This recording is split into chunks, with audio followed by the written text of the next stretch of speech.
हम contempt of court पे जा रहे हैं। जो इन्होंने हददर्मी की है और अदालतों के फैसले नहीं मान रहे, जो आइन और कानून से अपने आप को बालातर समझ रहे हैं, तो उनको जो है कानून के कटहरे में लाना है।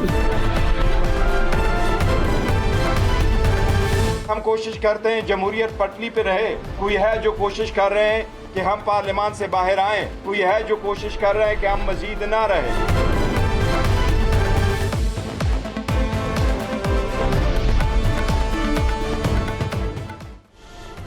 अच्छा, इसमें उस्ताद साहब एक बंदा था जॉर्ज वाशिंगटन उसका नाम था। अस्सलाम वालेकुम, क्या हाल है? आप खैरियत से हैं? जॉर्ज वाशिंगटन आपने सुना होगा, अमेरिका का पहला प्रेसिडेंट था और इसने वाइट हाउस भी उसकी तामीर भी शुरू की थी और अमेरिका के अंदर सब कुछ ये था और इसी के नाम पे वाशिंगटन शहर भी है।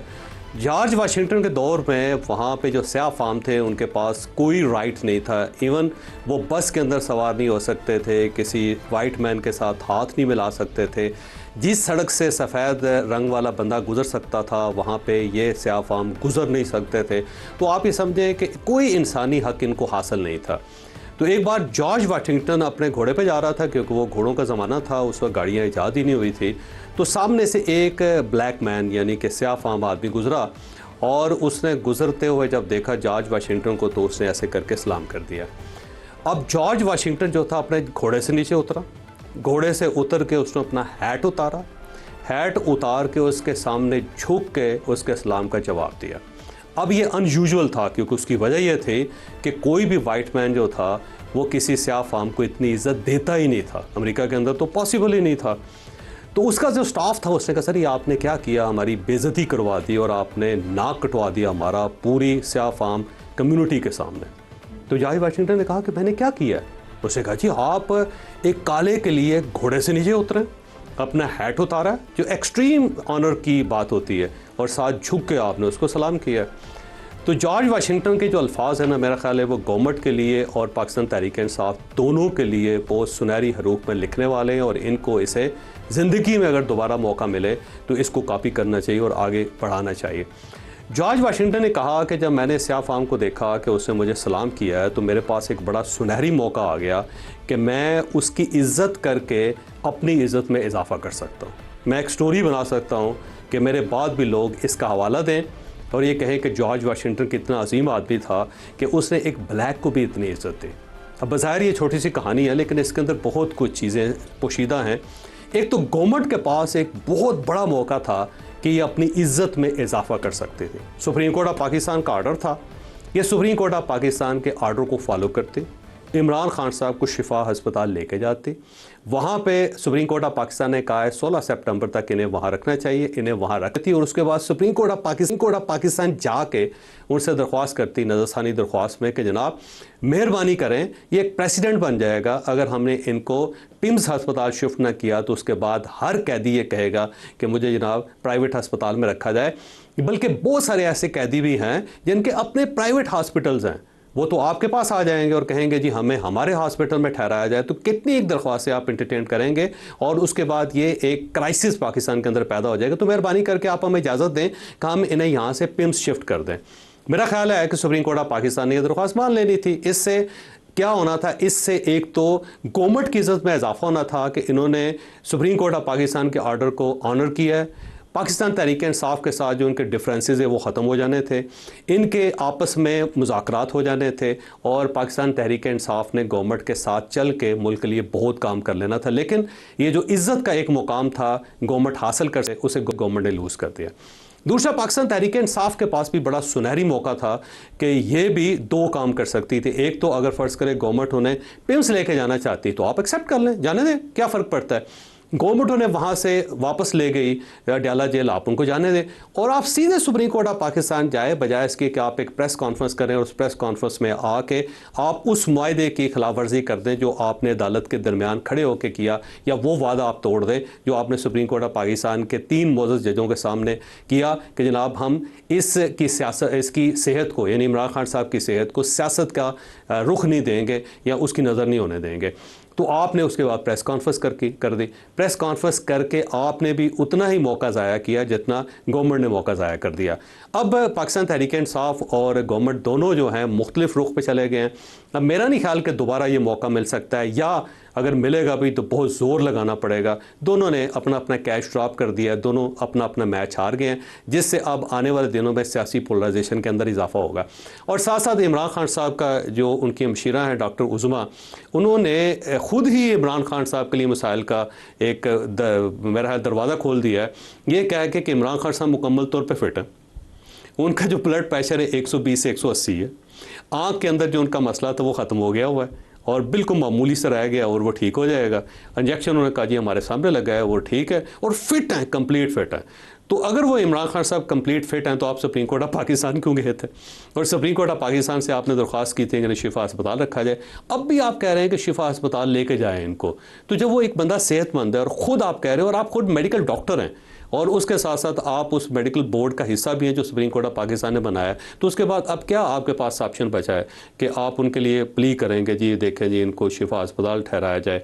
तो अब तो आपने केस लूज कर दिया। सब आप जितनी बातें की हैं, एक बड़ा इम्पोर्टेंट था वो आप मिस कर गए। वो ये था कि 2 दिन से जिन मुर्शदियों को मैं पर्सनली जानता हूँ वो बहुत खुश थे। अच्छा, बहुत खुश थे वो यहाँ तक कि एक मुर्शदी जिसका नाम मैं नहीं ले सकता, उसका हमारे प्रोफेशन से भी ताल्लुक़ नहीं है, ठीक, और अमीर आदमी भी नहीं है, ठीक, उसने 74 किलो मिठाई उधार लेके तकसीम कर दी, ठीक है, और पैसे भी नहीं उसके पास, उधार लेके ना, पैसे नहीं है, उन्हें कहा देखी जाएगी। अच्छा, ये 2 दिन तो ऐसे थे कि जिसमें हर मुर्शदी आते जाते मुझे मैसेज कर रहा था, मुझसे फ़ोन पे बात कर रहा था, तो मैं ज़िंदगी की एक लहर उनमें महसूस कर रहा था कि एक ज़िंदगी की लहर आ गई है। उसका चेहरा खिल रहा था, उसकी बातें खिल रही थी, गुलाब जामुन बन गया था, वो गुलाब जामुन कह लिया, वो इस तरह बन गया हुआ था। लेकिन आज सुबह से लेट आवर्स से, रात को लेट, आज सुबह से वही चेहरे, वो बेचारे जो मुर्शदी थे जो खुश हो रहे थे, वो फिर मुरझा गया। मैं वही कहता हूँ कि आप जब कह रहे हैं ना कि गवर्नमेंट ने इमरान खान या उसकी फैमिली, इज्जत में इजाफा हो सकता था गवर्नमेंट का, गवर्नमेंट ये कर सकती थी कि ये भी तो पाकिस्तानी है ना, मुर्शिदी भी तो पाकिस्तानी है ना, इमरान इन्होंने भी बेइज्जती करवा ली। आप उनको 2, 4 दिन, 5 दिन, 10 दिन, 16 सितंबर कितने दिन बनते हैं ये डेट से? आप 1 हफ्ता रख लें, 2 दिन रख लें, 3 दिन रख लें, कौन सी क़यामत आ जाए? मेरी बात सुने, उस अरसे में उन लोगों ने खुश रहना था ना। आप ही की आबादी का एक बड़ा हिस्सा खुश रहता। सर, इमरान खान के साथ जो रात कुछ हुआ है ना, उसकी 2 जिम्मेदार हैं उसके। गवर्नमेंट तो है ही, इसमें कोई शक नहीं, लेकिन इसके अलावा उनके जो चाहने वाले जिनको आप मुर्शदी कह रहे हैं ना, वो जिम्मेदार हैं। उन्होंने जाकर अस्पताल का घेराव कर लिया था और वहाँ पे वो सड़क के ऊपर फूल गिरा रहे हैं और जश्न मना रहे हैं, ढोल बजा रहे हैं। खुदा का वास्ता एक बंदे को मौका मिला है कि वो अस्पताल आ सकता है, उसको अस्पताल तो आ लेने देना।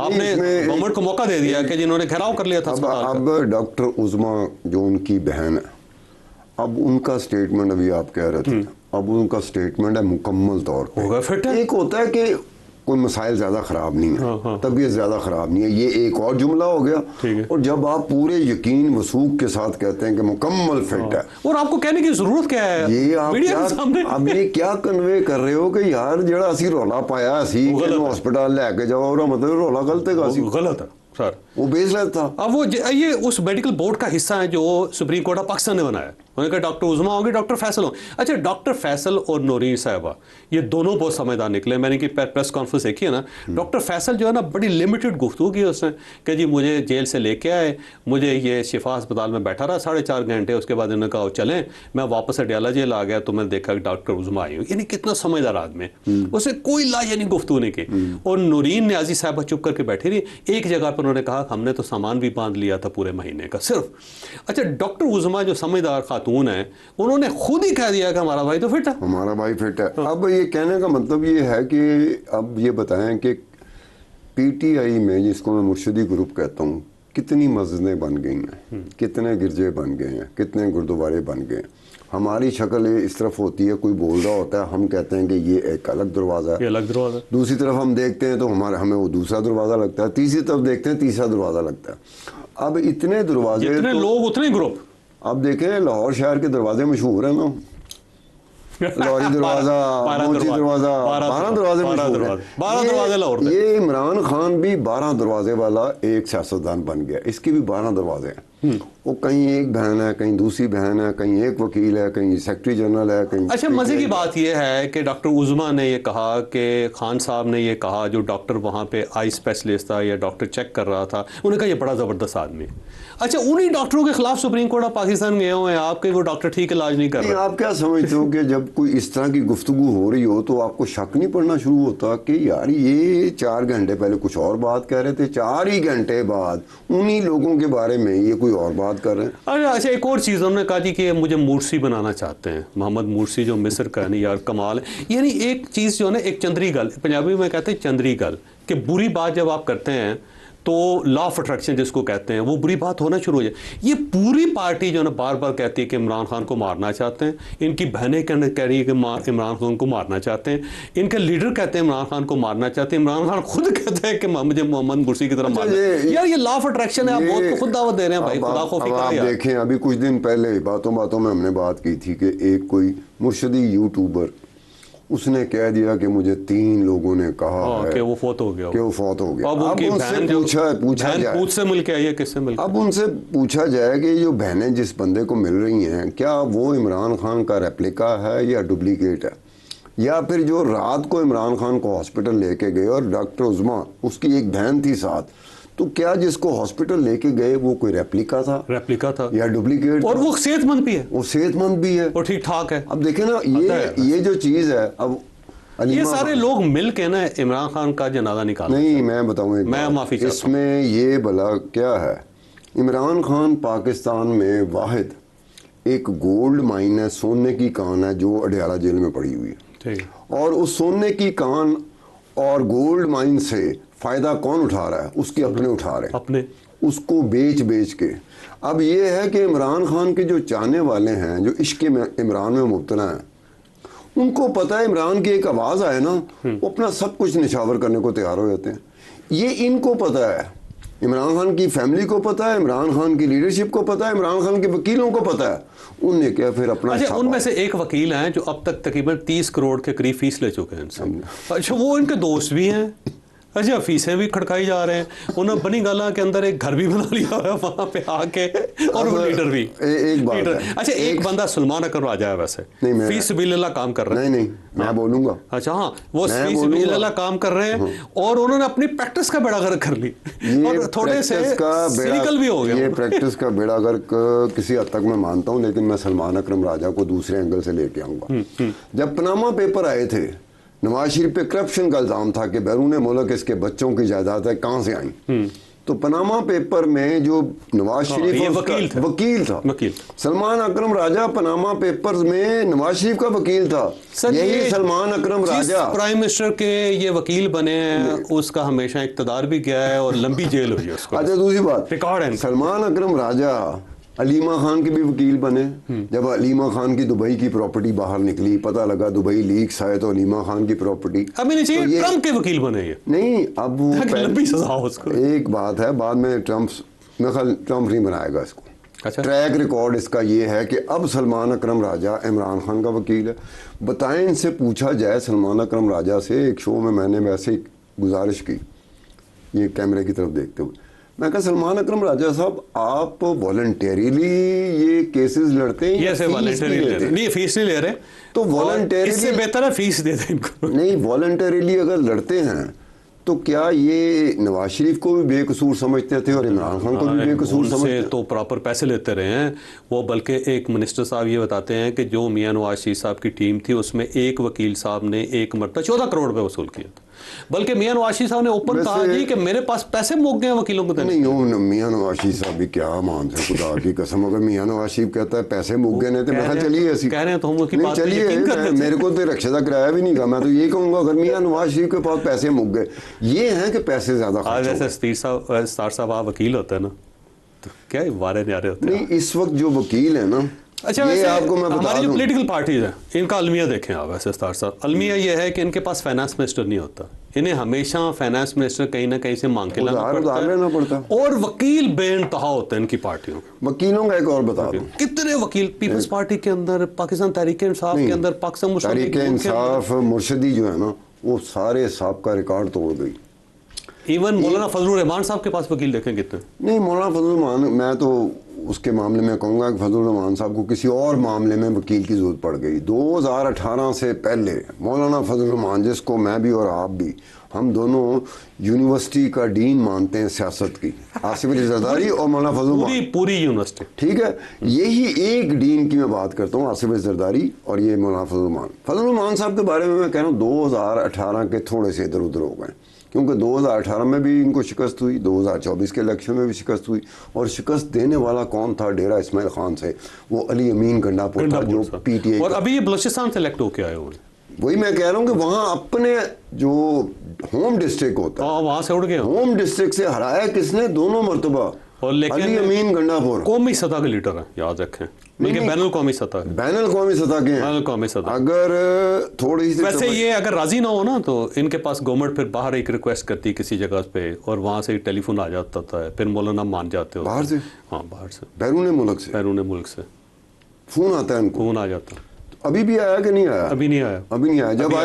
जब आएगा मान जाएंगे, मान जाएंगे, 100% मान जाएंगे। अच्छा, ये बैरून मुल्क फिर अगले महीने आपसे पूछूं मुल्क नहीं बताना नहीं, मैं अगले महीने की बात कर रहा हूं, मैं अगले महीने की बात कर रहा हूं, इस महीने नहीं, अगले महीने। अच्छा, मौलाना के दो कमाल है ना, एक तो उनकी स्माइल बड़ी जबरदस्त, यकीन करें कि जो मौलाना की स्माइल है, पूरी जो यहाँ पे पॉलिटिकल लॉट है, किसी को अल्लाह ताला ने वो स्माइल नहीं दी जो मौलाना को दी। एक नंबर 2, मौलाना जो है ना एक सियासत के जादूगर है कि वो इकट्ठे, जैसे अब महमूद खान अचकज़ई साहब को बुला लिए, वो आज जो ना खाना खुना खा रहे हैं, सब लोग मिल मिला के मामला सेटल कर रहे हैं, एक ग्रैंड अपोजिशन बना रहे हैं, जिसमें पाकिस्तान पीपल्स पार्टी को निकाल दिया उन्होंने।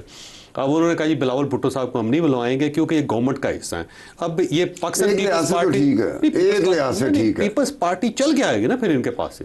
अच्छा, ये भी फिर इनको पता होगा, ये पता है, इनको पता होगा, मौलाना को पता होगा, या किसी ने उन्हीं में से बता दिया होगा कि आप ना बुलाना, हम खुद ही। मौलाना समझदार आदमी है, उन्होंने इनको एट द कहते हैं ना आर्म्स लेंथ रखा हुआ है, इनको पता है कि पीपल्स पार्टी नंगे पांव चल के आएगी मेरे पास। नहीं, वो तो एक लिहाज से मैं फिर वही कहूँगा कि मुझे बिलावल भुट्टो जरदारी और आसिफ अली जरदारी, क्या आपको यकीन है कि ये एक ही सफ़े पर हैं, एक ही पेज पर हैं? किसी वक्त भी हो सकते हैं, इस वक्त नहीं है। हम देखें ना, वो बिलावल भुट्टो एक ऐसा स्टाइल में आ रहा है सामने, ऐसे लग रहा है कि घर घर की बात है। और जो अब्बा जी हैं आसिफ अली जरदारी, उनका वो जेस्चर नहीं सर, वो डिफरेंस होता है ना जी, हर घर के अंदर होता है, आपको भी अपने बेटे से होगा, मुझे भी अपने बेटे से। जो सामने आपको मुझे नजर आए, ये डिफरेंस वो औलादों, हमारे घरों में होता है, सर औलादों के बाहर नजर नहीं आता सर। जब बाहर नजर आना शुरू हो जाए, हम और आपको नजर आना शुरू हो जाए, लोगों को नजर आना शुरू हो जाए। जरदारी साहब और मियां शवाशी साहब की मुलाकात हुई तो उन्होंने फैसला किया कि हारमनी होनी चाहिए, लेकिन बिलावल भुट्टो उस मीटिंग में नहीं शामिल थे। बाद में उन्होंने जाके अपोजिशन से मुलाकात कर ली, मुलाकात करके उन्होंने प्रेस कॉन्फ्रेंस कर ली, उन्होंने कहा कि जनाब गवर्नमेंट को बिल पास नहीं होगा, फिर एक ही दिन के अंदर हो गया, सेनेट से भी हो गया, कौमी असम्बली से भी हो गया। नहीं, ये क्या, तो ये चीज़ जो है ना जी, ये एक बात है, हमें मान नहीं लेना चाहिए कि पॉलिटिकल स्टेटमेंट, सियासी बयान ये कहते रहते हैं, हो सकता है सियासतदान जब भी हो ना, कोई बात करें कि यार आपने तो परसों बुध वाले दिन या मंगल वाले दिन या पिछले हफ्ते ये बात की थी, तो क्या कहता है ये सियासी बयान था। आर्ट ऑफ पॉसिबिलिटी है ना जी, सियासत कहते हैं, कुछ भी पॉसिबल हो। आर्ट ऑफ पॉसिबिलिटी से कहते हैं कि अपने बयान से मुकर जाए और फिर कहेंगे सियासी बयान था। अच्छा साहब, मैंने ब्रेक लेनी है, लेकिन एक बहुत ही ट्रेजिक स्टोरी है, कराची से रिलेटेड है, और अहले कराची जो हैं वो इस कहानी से वाकिफ़ भी हैं, और बड़ा दिल दुखता है कि क्या कराची के साथ हो रहा है। बेसिकली कुछ 10 पाकिस्तानी हैं जो इस वक्त सोमालिया में जो कज़ाक हैं उनके कब्ज़े में हैं, और उनकी फ़ैमिली 5 महीने से अपने प्यारों का रास्ता देख रही है, और कज़ाक जो उनकी तस्वीरें रिलीज़ कर देते हैं, $3 मिलियन मांग रहे हैं वो। ना हुकूमत पाकिस्तान रेडी है, ना कुछ और बंदोबस्त हो रहा है, और ना सोमालियन गवर्नमेंट जो है वो एफर्ट कर रही है सारे मामले के अंदर, और जिसका जहाज़ है वो ही मुकर गया हुआ है। तो ये एक मल्टी शेड स्टोरी है कि एक तो सोमालिया के अंदर ही ऐसा क्यों होता है, फिर ये जो जहाज़ होते हैं दुनिया के अंदर जो सबसे बड़ा ट्रेड रूट्स के ऊपर चलने वाले जहाज़ हैं, इनके मालकान कौन होते हैं, और दूसरा ये कि बड़े बड़े मुल्क जो होते हैं उनके अपने जहाज़ क्यों नहीं होते, और हर मुल्क के ऊपर किसी न किसी मुल्क का, छोटे मुल्क का फ्लैग क्यों लगा होता है, और क्या पाकिस्तानी जो है हर मरतबा वहाँ से इसी तरह अगवा होते रहेंगे और उनको पैसे दे के छुड़वाना पड़ेगा। ये एक बड़ी ट्रेजिक स्टोरी है जो आने वाले वक्फे के बाद, इस वक्फे के बाद हम आपके सामने रखेंगे। छोटी सी ब्रेक के बाद बता दें।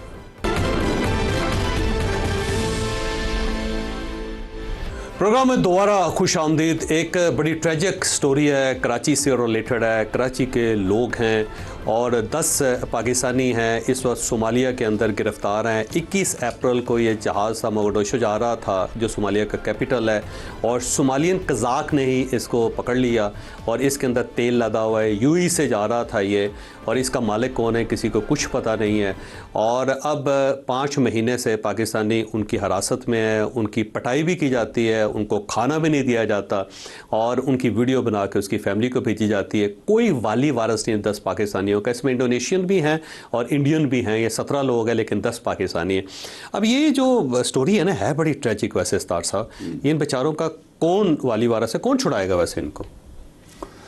आप क्या समझते हैं कि गवर्नमेंट लेवल पे या हुकूमती सतह पर या कोई फॉरेन ऑफिस या कोई ऐसा इदारा जो इस काम के लिए बना हो, वो उसको अप्रोच करें और फिर वो उसको छोड़ने पे आए? हुकूमत का अपना मसला बना हुआ, और ये आज का मसला नहीं बना हुआ। कितने अरसे से जब भी हम हुकूमत की तरफ देखते हैं, हुकूमत के अपने ज़ाती मसाइल वो बने होते हैं जिसमें उनकी अपनी सर्वाइवल किट होती है, जिसमें वो फंसे होते हैं। अब वो सर्वाइवल किट में अपने फंसे हुए हैं एज यूजुअल, पहले भी फंसते रहे हैं। वो कैसे छुड़वाएंगे उनको सर? आप अपने वो कैसे इनको छुड़वाएंगे? अब एक तो ये जो बहरी जहाज है ना, ये कार्गो शिप्स जो हैं, ये दुनिया का सबसे बड़ा स्कैम है सर। अब उसकी वजह यह है कि देखें, दुनिया में सबसे ज़्यादा जो एक्सपोर्ट्स या इंपोर्ट्स होती हैं वो होती है अमेरिका के अंदर। अमेरिका के पास टोटल शिप्स कितने हैं वैसे, आपका क्या ख्याल है? तुक्का मारूं? हाँ, तुक्का मारें। क्यों तुक्का मारूं? 188। और चाइना जो सबसे ज़्यादा एक्सपोर्टर है, उसके पास कितने जहाज़ हैं? 115। पाकिस्तान के पास कितने जहाज़ हैं? 12 से लेकर 14। अच्छा, उसके मुकाबले में जो छोटे छोटे मुल्क है, मसलन मंगोलिया एक मुल्क है जिसके साथ कोई समंदर नहीं है, उसके पास 368 हैं और 3000 शिपिंग कंपनीज वहाँ पर रजिस्टर्ड हैं सारे। अच्छा, पनामा जो है दुनिया में सबसे ज़्यादा कंपनीज जो है ना वहाँ पर रजिस्टर्ड हैं। पनामा के अंदर जो है ना 8540 शिपिंग कंपनीज वहाँ पर रजिस्टर्ड हैं। अच्छा, उसके बाद दूसरा लाइबेरिया, आपने लाइबेरिया के झंडे वाले आपने देखे होंगे जहाँ 5740 वहाँ पे वो है, रजिस्टर्ड है। मार्शल आइलैंड जो छोटा से आइलैंड्स का ना वो सारा सा है, उसके अंदर नज़र ही नहीं आता वो। 6200 कंपनीज वहाँ पर रजिस्टर्ड हैं, 6200 शिप्स हैं वहाँ पर उनके। अच्छा, इसके साथ साथ ये जो सोमालिया के अंदर जो पाकिस्तानी फंसे हुए हैं ना, इसके ऊपर पलाव जो मुल्क है उसका झंडा लगा हो। पलाव जो है ना 18,000 आबादी का छोटा सा मुल्क है। छोटा सा, मैं बीच में रहूं, ब्रेक दूंगा आपको। मुशाहिद हुसैन सैयद वाइल एड्रेसिंग ए प्रेस कॉन्फ्रेंस, पुरानी बात है, तो मुशाहिद हुसैन सैयद प्रेस कॉन्फ्रेंस में मीडिया पर्सन को भला क्या कहता है? क्या कहता है? मुझे आज पता चला है कि एक पुलाव नाम का भी मुल्क है। सर देखिए ना, ये 117 किलोमीटर का मुल्क है सर। अच्छा, उसके अंदर जो है ना 18,000 आबादी है और वहाँ पे 430 जहाज़ हैं उनके, बहरी जहाज़। अब ये है क्या चक्कर? क्या चक्कर ये होता है कि कोई भी जो शिप है ना सर, वो किसी मुल्क के फ्लैग के बगैर वो ट्रैवल नहीं कर सकता इंटरनेशनल वाटर्स के अंदर। और ये जो मालकान है ना जहाज़ों के, इन्होंने छोटे मुल्कों के अंदर जाके इसको रजिस्टर करवा लेते हैं और उसके बाद ऑफशोर कंपनीज बनाते हैं। पनामा में सबसे ज़्यादा इसलिए है कि कोलन एक उसका शहर है जिसको फ्री सिटी कहते हैं, वो फ्री ट्रेड सिटी है, फ्री टैक्स जोन है। ये जितनी जो पनामा पेपर्स के अंदर जितनी कंपनीज है सारी की सारी वहाँ पर रजिस्टर होती है। वहाँ पर आप कोई भी जाकर चीज़ रजिस्टर करवा सकते हैं, गवर्नमेंट वहाँ से आपसे पूछेगी नहीं। अच्छा, वहाँ पे ये सारे रजिस्टर्ड हो जाते हैं, फिर ऑफशोर कंपनीज होती हैं। अब उसके पीछे मालकान कौन है किसी को कुछ पता नहीं होता, और वो बगैर मालकान के ऑफशोर के हवाले से यही बात तो सामने आती है कि ऑफशोर में जो रियल बेनिफिशियरी है या रियल ओनर है उसका नहीं पता। अच्छा। वो तो कोई पनामा पेपर टाइप की चीज लीक हो तब आपको पता चलता है कि भाई ये इसकी है। 6 जगहों पे कंपनियां रजिस्टर करवा के ना आगे उन्होंने शिप लिया होता है और छोटे मुल्क के अंदर रजिस्टर्ड करवा के उसका झंडा लगाया होता है। अब उसका उनको फ़ायदा क्या होता है? फ़ायदा ये होता है कि फ़र्ज़ करें शिप डूब गया है तो मालिक तक तो बंदा पहुँच ही नहीं सकेगा, ना कोई अदालत उसको पकड़ सकेगी। और इसी तरह जैसे ये पाकिस्तानी है ना, वहाँ पे इंडोनेशियन वो फंसे हुए हैं ना, अब मालिक गायब है। ये तो मालिक की जिम्मेदारी है ना, अपना शिप छुड़वाए, वो उनसे $3 मिलियन दे उनको, या किसी गवर्नमेंट को एक्टिव करे और वहाँ से उनको छुड़वा दे। अब वो मालिक तक इनकी रसाई नहीं, मालिक गायब हो जाता दरमियान में। और किसी जगह पे अगर फ़र्ज़ करें जहाज़ के अंदर तेल होता है, वो तेल फैल जाता है, उसको साफ़ करने के लिए $1 बिलियन चाहिए आपको। अब मालिक ही नहीं है तो कौन पकड़ेगा आपको? तो इन्होंने एक फ्रॉड, एक इंटरनेशनल स्कैम है और उसकी वजह से ये सारी सूरत पैदा हुई है। अब ये देखें, ये जो लोग लोग होते हैं क्या करते हैं, अपने जो मुलाजमीन हैं उनके लीगल पेपर्स रख लेते हैं अपने पास, उनको समंदर के हवाले कर देते हैं और वो बेचारे इसी तरह पड़े होते हैं जैसे पाकिस्तानी वहाँ पे पड़े हुए, इंडोनेशियन वहाँ पे पड़े हुए हैं, मालिक तक रसाई कोई नहीं है, और जो मालिक जिस मालिक तक हमारी गवर्नमेंट पहुँची है उसका सिर्फ तेल है उसके अंदर, वो सिर्फ तेल वो मंगवाया उसने, बाकी जहाज़ जो वहाँ पे फंसा हुआ है। और ये हमेशा इसी तरह होता है। अब देखिए तकरीबन 10,000 के करीब जो लोग थे वो आबना हुरमुज़ के अंदर फंसे रहे, अब कोई जो कंपनी थी शिपिंग कंपनी वो एक्टिव ही नहीं हुई। क्यों नहीं एक्टिव हुई? ये आप बात कर रहे हैं ना, एक और बात है, सोमालिया के जो पायरेट्स हैं ये बड़े अरसे से इनका नाम चल रहा था, लेकिन बीच में इनका कारोबार ठप होना शुरू हो गया था।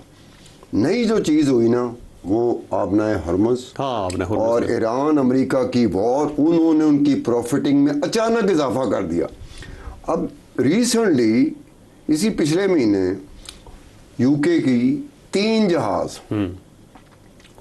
जहाज वो इनके कंट्रोल में, हाँ सर, और फिर उन्होंने उनसे डिमांड की, यूके की कंपनियों की बात कर रहा हूँ, यूके के वेसल्स जो थे यूके फ्लैग्ड थे, हाँ सर। उसमें एक और चीज हुई, यूरोपियन यूनियन का एक है अटलांटा, ऑपरेशन अटलांटा, वो उसको कहते हैं नेवी, उसकी कहते हैं, नेवी ने एक जहाज छुड़वाया सोमालियन पायरेट से। बताएं वो जहाज कौन सा था?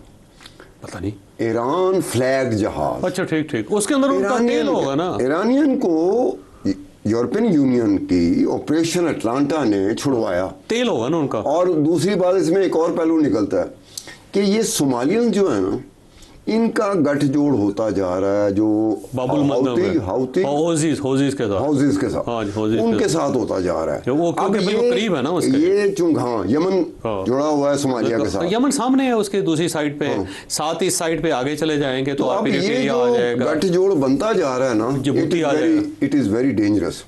अगर इसका कोई तोड़ ना निकला तो हम अपना जो पाकिस्तानियों के 10 पाकिस्तानियों की बात कर रहे हैं, डर है कि वो आबना हुरमुज़ को जो अवॉइड कर रहे हैं ना, उसमें आबना हुरमुज़ को अवॉइड करके आप ये सोमालिया और ये यमन ये साइड से गुजरते हो ना, जहाँ पे सोमालियन पायरेट्स एक्टिव होते हैं, उसमें ऑपरेशनल कॉस्ट जो है ना वो बहरी जहाज की वो $1 मिलियन का फर्क पड़ गया। जाहिर दूसरी बात यह है कि रेड सी करीब है, इधर से इंडियन ओशन करीब है, फिर वो जो अदन का सारा इलाका है वो इसके करीब है, तो यहाँ पे ज़्यादा इसीलिए होता है। छोटे छोटे आइलैंड्स हैं उसके अंदर ये जहाज़ ले जाते हैं, उसके साथ डायनामाइट लगा देते हैं, जो इनके पास लोग होते हैं उनको भी इसी जगह पे रखते हैं कि जी हम मार देंगे, उड़ा देंगे। असॉल्ट राइफल और ग्रेनेड के बगैर ये सोमालियन पायरेट्स काम नहीं करते। दूसरा ये सारे मछेरे हैं, कश्तियां इनके पास है, इवन इनके पास जहाज है पूरे के पूरे।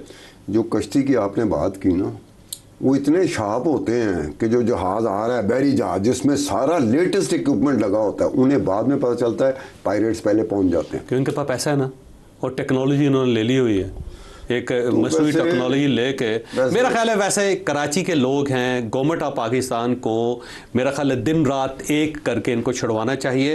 पैसे बेशक गवर्नमेंट ना दे, लेकिन ये सफारती इन्फ्लुएंस अपना इस्तेमाल कर सकती है, सोमालिया के अंदर भी इस्तेमाल कर सकती है। वहाँ पे गवर्नमेंट नाम की कोई चीज़ नहीं है, वहाँ पे ग्रुप्स हैं और कबायली लड़ाइयाँ वहाँ पे चल रही हैं। अपनी गवर्नमेंट से जिस तरह की पाकिस्तान में हुकूमतें रही हैं, जो हमारा तजर्बा रहा है, आखिर हम जर्नलिस्ट एंकर हैं, जो तजर्बा हमारा रहा है, मेरे ख्याल में हमें इतनी उम्मीद नहीं करनी चाहिए हुकूमत। लेकिन फिर भी अगर देखें गवर्नमेंट गार्डियन है, वो गवर्नमेंट जो है ना वो इसलिए बनाई जाती है कि वो आपके लोगों की हिफाजत करे।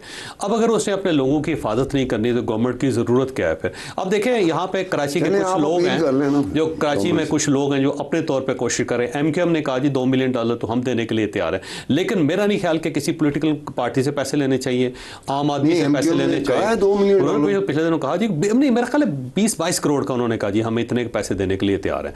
तो अब मेरा नहीं ख्याल कि किसी पॉलिटिकल पार्टी से लेने चाहिए, आम आदमी से लेने चाहिए। गवर्नमेंट जो है उसको ये एफर्ट करनी चाहिए, गवर्नमेंट का ये काम है। अब देखें ना, जैसे ब्रिटिश का आपने हवाला दिया, उनके अपने शहरी होंगे अंदर जिसके लिए उन्होंने इतनी एफर्ट की, उन्हें पता है एक शहरी मर गया हमारी गवर्नमेंट क्लास कर जाएगी। वो बिल्कुल डिफरेंट केस होता है। जो बाकी ममालिक होते हैं ना, बाहर के कुछ ममालिक हैं और ख़ासतौर पर यूके की तरह के ममालिक होते हैं, उनकी गवर्नमेंटें होती हैं, उनकी गवर्नमेंटें लोगों के लिए होती हैं, वो लोगों की तरफ देख रहे होते हैं, उन्हें पता है कि ये हमें पटक देंगे अगर हमने कोई ऐसा काम वो क्या कहते हैं, government by the people for the people.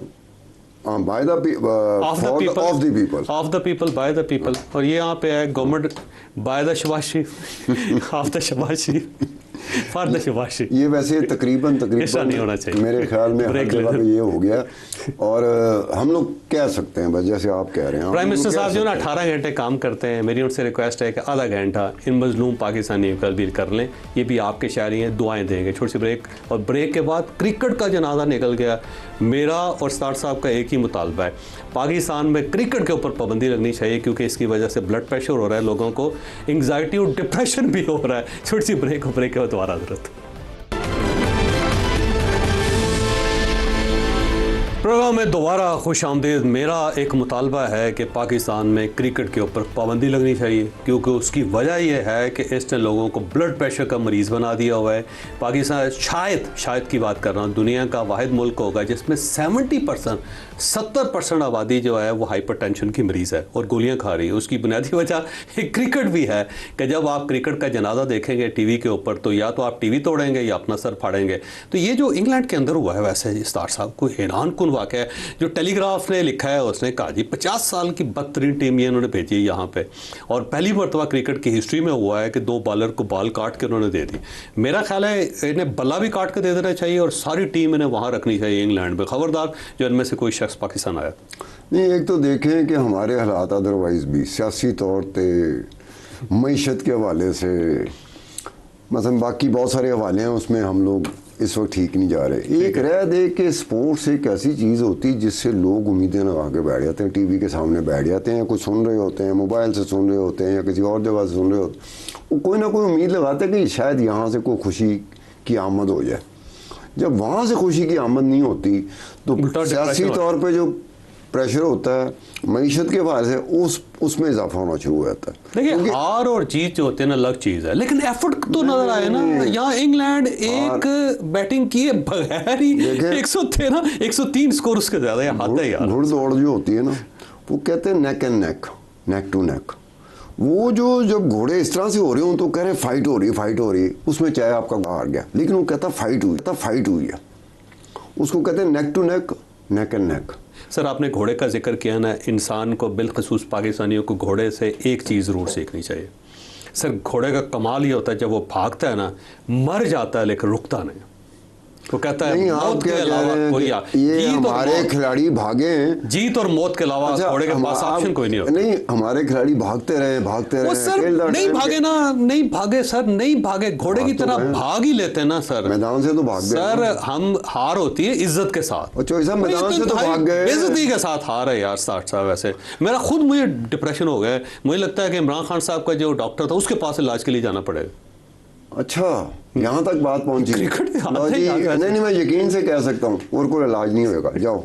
उन्हें कहना सर मैं खुद मरीज हूँ इसका, मैं कोई डॉक्टर ढूंढ रहा हूँ, आप मेरे पास आए हैं जावेद चौधरी साहब, क्रिकेट के हवाले से आप मेरे पास आए हैं, मुझे खुद एक डॉक्टर की जरूरत है। अब देखें ना, मोहसिन नकवी साहब है ना सर, मोहसिन नकवी साहब जो है क्रिकेट बोर्ड के चेयरमैन भी है, या तो उनके पास टाइम ही नहीं है, क्योंकि उनका मैक्सिमम टाइम तो ईरान के अंदर ज़ाया हो जाता है या खर्च हो जाता है या इस्तेमाल हो जाता है, क्रिकेट को टाइम नहीं दे पाते। अच्छा, तो कम से कम अच्छा है कि किसी और को, नजम सेठी साहब को दौर बड़ा जबरदस्त। नहीं, एक और बात बताऊं, नजम सेठी साहब भी हमारे कुलीग रहे हैं, मेरे कुलीग रहे हैं। मेरी किताब जो डार्क टावर ऑफ अकाउंटेबिलिटी थी उस पर उन्होंने प्रीव्यू भी लिखा था। ठीक।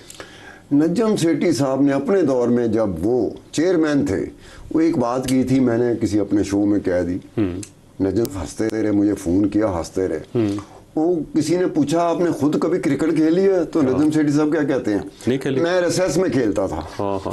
देखिए सर, ज़रूरी नहीं है, मैनेजमेंट के लिए ज़रूरी नहीं है कि आप उस चीज़ के एक्सपर्ट हो।